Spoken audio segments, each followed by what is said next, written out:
The Queen starts her 5-day tour of the United States in Jamestown, Virginia, which is celebrating the 350th anniversary of America's first English settlement.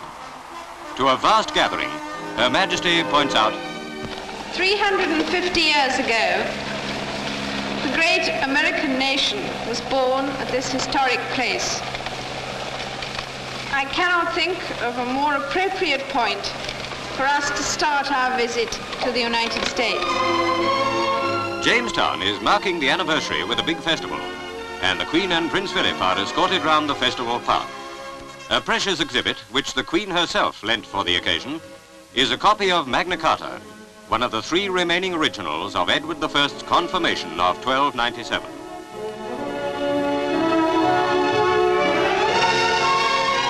It was in a stockaded camp like this that the first Jamestown settlers first made their home.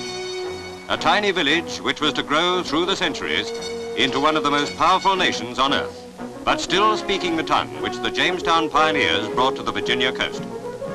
Another reminder of that sturdy beginning is the little flotilla of ships, duplicates of those in which the settlers crossed the Atlantic. The Queen and her husband are taken aboard one of them.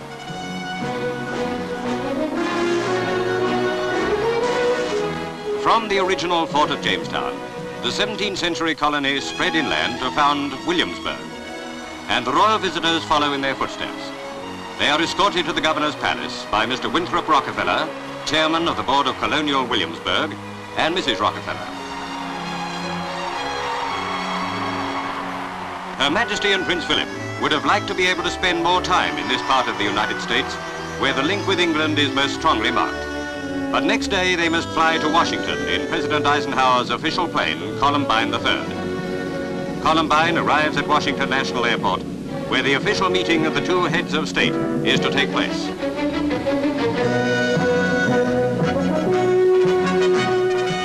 The Queen leaves the plane, followed by the Duke of Edinburgh, and President Eisenhower welcomes them. Not, of course, their first meeting, but the first time they have come together as President and Queen.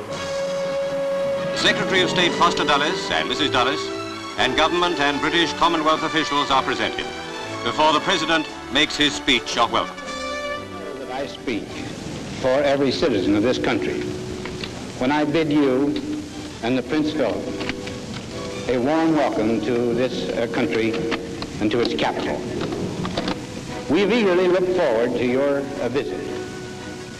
We hope that you will find it agreeable and enjoyable, just as we will take great pleasure in it. But even more than the pleasure that your visit brings us, we're conscious of its importance because of its effect on strengthening the ties of friendship that bind our 2 countries together. Her Majesty replies, but I would like the whole American people, north, south, east, and west, to know how happy we are to be here. And I send them all my warmest good wishes.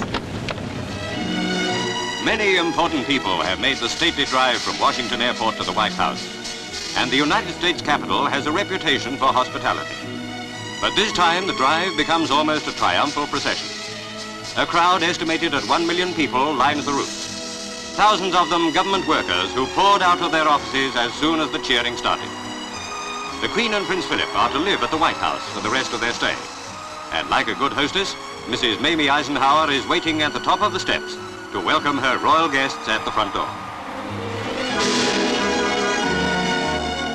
Yes, a great state occasion, but also a personal triumph for an internationally popular young couple.